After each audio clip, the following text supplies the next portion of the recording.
Ladies and gentlemen, thank you for tuning in to another episode of the GOW. I'm the franchise, and she is Steph De Lander, aka SDL. Steph, how you doing today?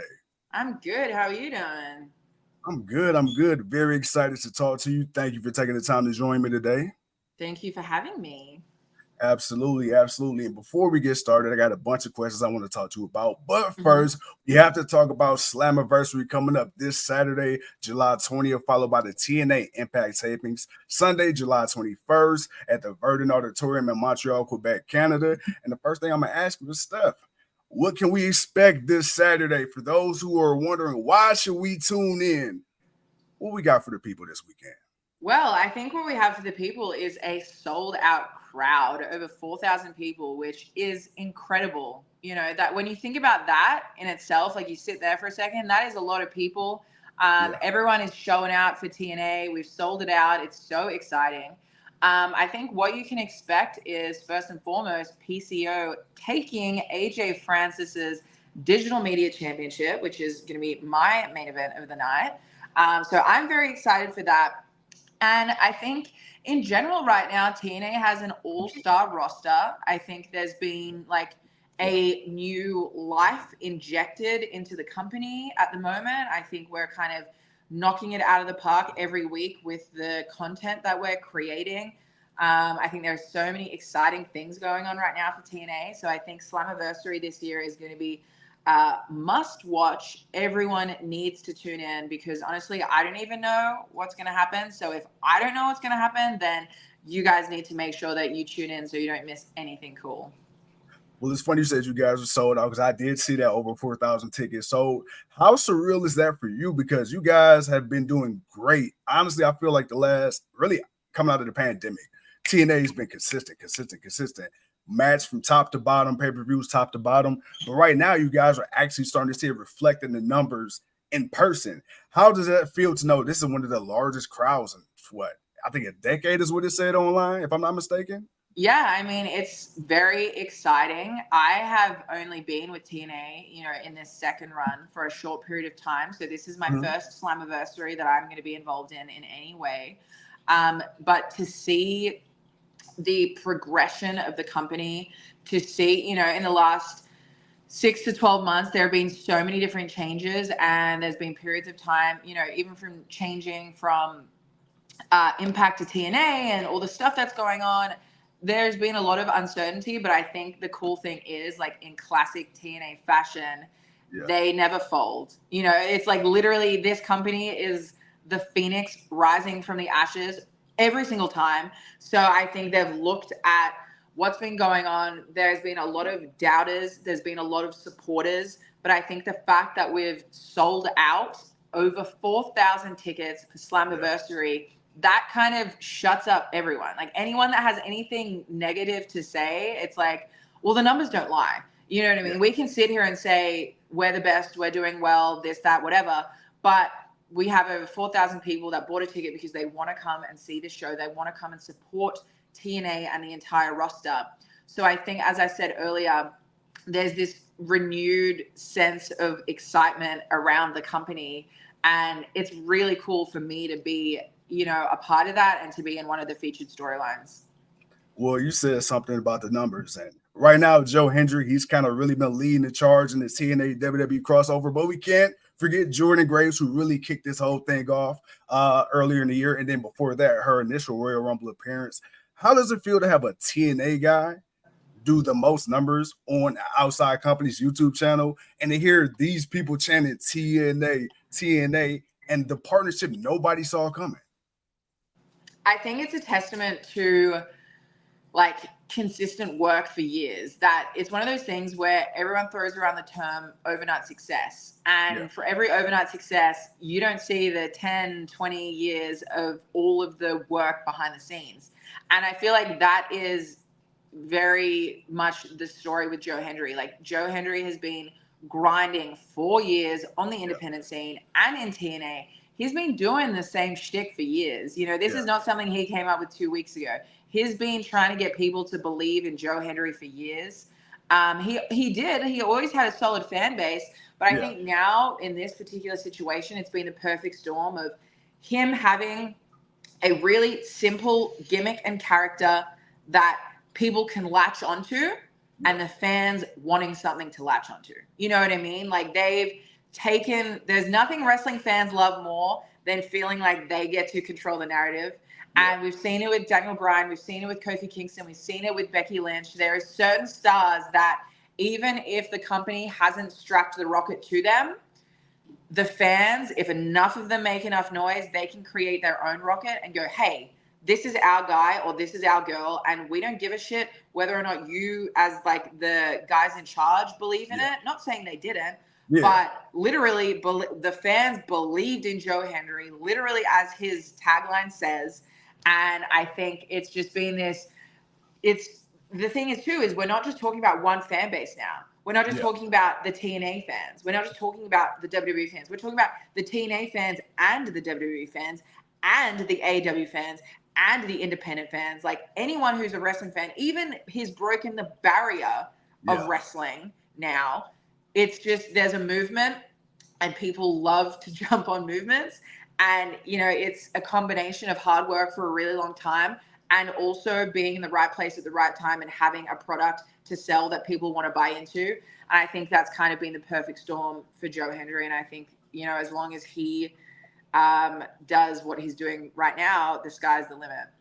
Well, speaking of gimmicks and overnight success, you've done a great job to me rebranding yourself after leaving the former company, going out on the independence. Now you're in TNA doing your thing there.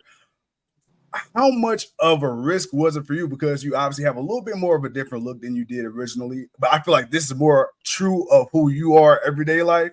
What was the driving force behind saying, you know what, fuck it, this is how I want to dress. I want these piercings, I want these tattoos, and I'm going to make the people buy into who I am as opposed to maybe what a company thinks I'm supposed to look like. No, I'm glad that you asked that, because that's literally what it is. Like, I spent my whole life, I've always gotten piercings because I've always known I can take them out. And I just love piercings. I love the way they look. I always wanted tattoos, but I never got tattoos because I always knew, like, oh, well, WWE doesn't really like girls that have tattoos. And, the last thing, you don't want to get signed and they want to give you this gimmick, but it doesn't match the tattoos that you have. I never wanted to give myself a reason for WWE to say no to me. So I never got tattoos. And I wanted to cut bangs, but I didn't, I didn't want to rock the boat. I didn't want to change. You've got to get all of your looks approved. And I don't know. I felt like I was trying to present what I thought they wanted from me. And I didn't realize, and I've had a couple of people, I remember I had one conversation with one of my Australian mentors. And this was, after I had been straight after I'd been released. And I said to him, I don't really know what they want me to be. I don't really know what, maybe it was still while I worked there. I was like, I don't know what they want me to be. And he was like, they don't know either, dude. You have to find you, and then you present that, and then they go, yeah, we can put that on TV. Yeah. So I feel like I spent a lot of time kind of just being like, well, at some point they'll tell me what they want. You know what I mean? They'll tell me what they want me to be, whatever. And also I was, you're trying to be conventionally attractive because the people that were running the show at the time, when I was there, it wasn't Triple H. Triple H wasn't running the show. And I think if I looked the way that I do now, then he probably would have loved my look because he likes alternative looking women. He likes Rhea Ripley. He likes Shotzi. We've seen that trend. Whereas when I was at WWE in NXT, it was ran by Vince and John Laurinaitis. And you could see that the look that they kind of favored was, the more classic all-American looking female, right? That's not to say one's better than the other, but that's just, I felt like I was an alternate looking person in a position where they didn't want alternate looking women at the time. So then once I got released, it was kind of like, well, this Persia Pirotta thing is out the window. That's done. That's over. Who am I? And what the fuck am I doing? And I went through a kind of shift of, my work changed. I went through a breakup. There were so many things going on. And I literally did the classic, what every girl does is let me cut bangs. I'm going to cut bangs. And I went to the hair salon and the girl was like, do you want me to do them like longer, like curtain bangs, so you can like, if you don't like it, you can hide it? And I was like, cut them as short as you can. And she was like, are you serious? I was like, straight, blunt, cut it. And she was like, are you sure? She's like, no one is doing that. And I was like, that's the reason why I'm doing it. I was like, I've always done what no one else is doing. And I lost that of myself in WWE. But as a teenager, like I was getting my eyebrow pierced because no other girl I knew had her eyebrow pierced. And I was like, that's cool because now I look different. I stand out. I'm the fucking girl with the bunch of piercings. Yeah. But I lost that in WWE. So then when I got released, I was like, cut these fucking bangs. The reason why I'm doing it is because no one's doing it. And then I got home from the salon and I was like, that's not crazy enough. So I got out the bleach because I used to be a hairdresser. And I just started bleaching it. And I bleached it like 5 times. And then I was like, all right, this is feeling good. This is feeling me. And then I was like, all right, I kind of, and this was like, you know, this was every few weeks I would do something. I go, all right, I want to shave slits in my eyebrows. So then I shaved slits in my, and I wanted to do that for a long time, but I didn't because my boyfriend at the time was like, no, don't do that. That's going to look bad. And I was like, fuck off, whatever. Anyways, so then when I was like single and living my best life, I just started doing all the shit that I wanted to do. You know, I shaved the slits in my eyebrows, and every change I did, I started feeling more like me. Yeah. And then I saw one of my friends had a tooth gem, and I was like, what is a tooth gem? I was like, what is that? And I always wanted braces as a kid because I thought they looked cool.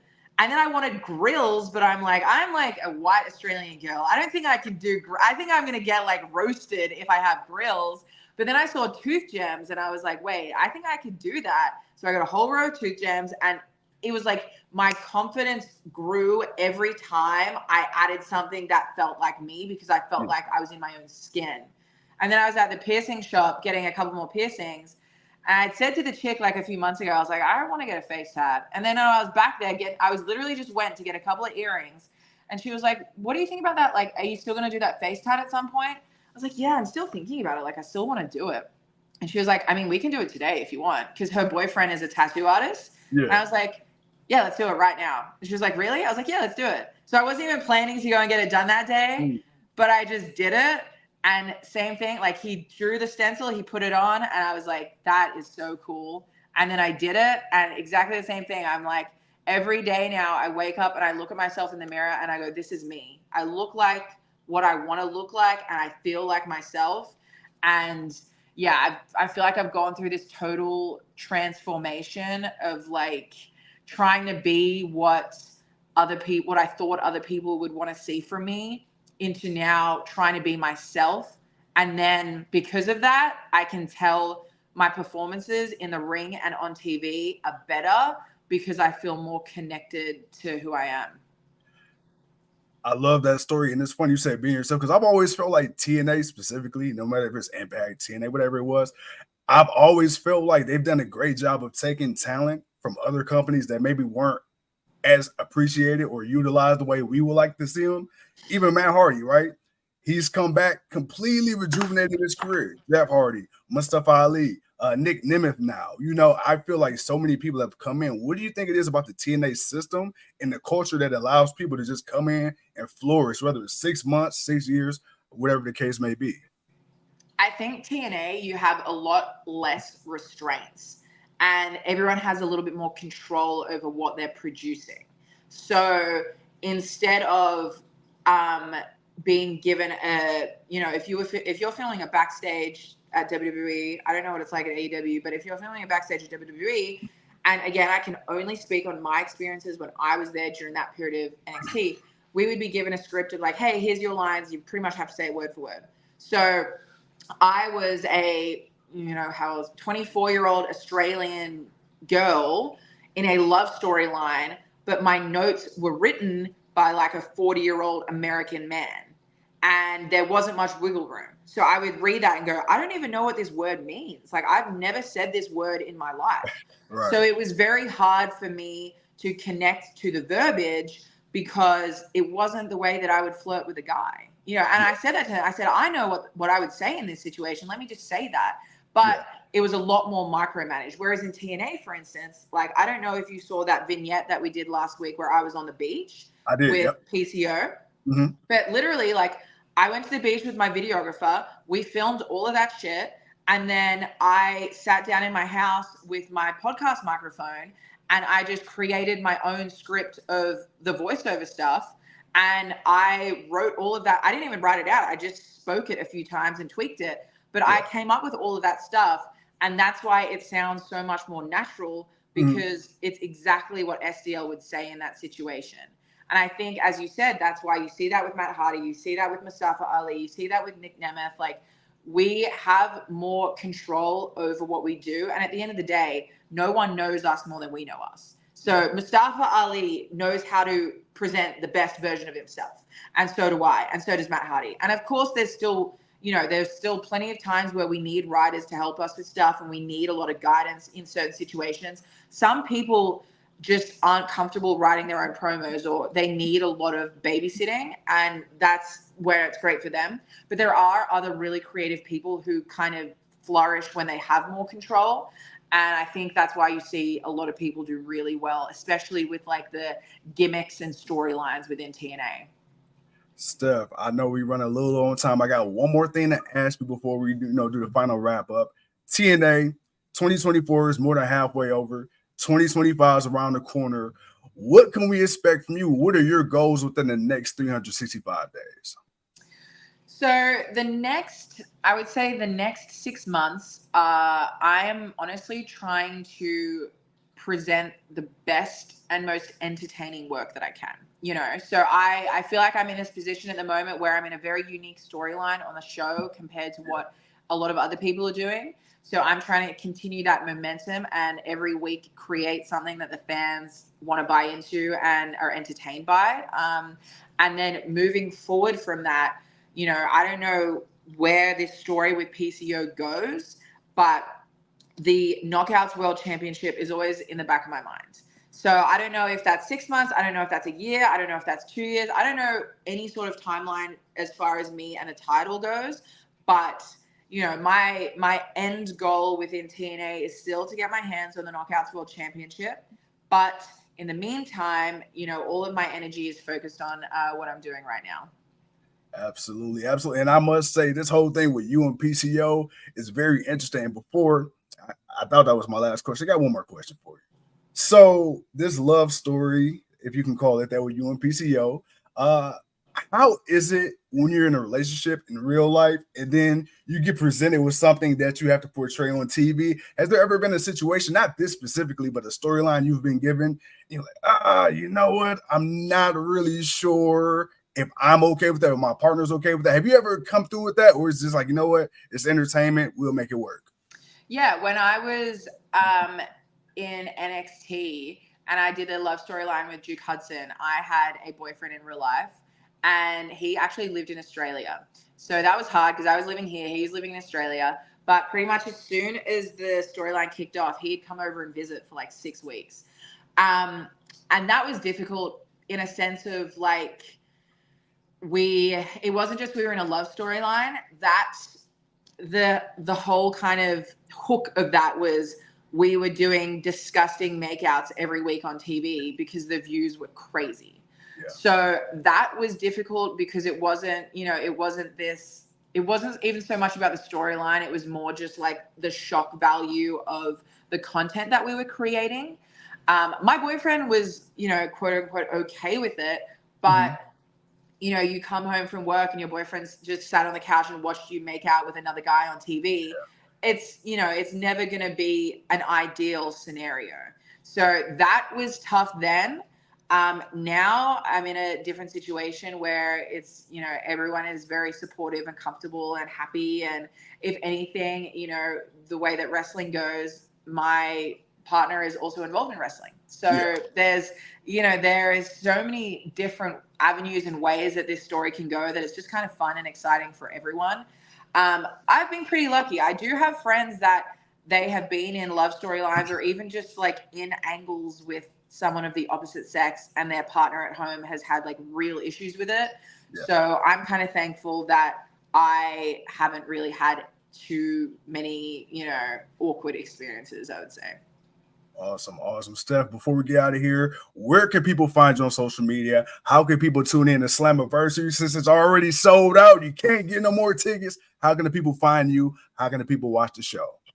So I am at Steph De Lander on Instagram, Twitter, and TikTok. And then Slammiversary is on Saturday, July 20th. Is that the TNA Plus app? I think. I want to say the TNA It Plus. has to be. It Yes. has to. I think it's the TNA Plus app. I mean, even if it's somewhere else, that's where you're going to catch it for sure. So make sure you guys are tuning into TNA Slammiversary this weekend. Yes. And then we can't forget, of course, on the 21st, we got the Impact tapings as well. And you know what? You didn't do it. I'm going to do it for you. Also, make sure to subscribe on the YouTube, anywhere you get podcasts. That's Cooked with Steph De Lander. Got to plug that as well. Thank you. Absolutely. And Steph, it's been an honor to have you on the show. Congratulations on everything. And until next time, I'll see you later. Thank you so much. Bye. Bye.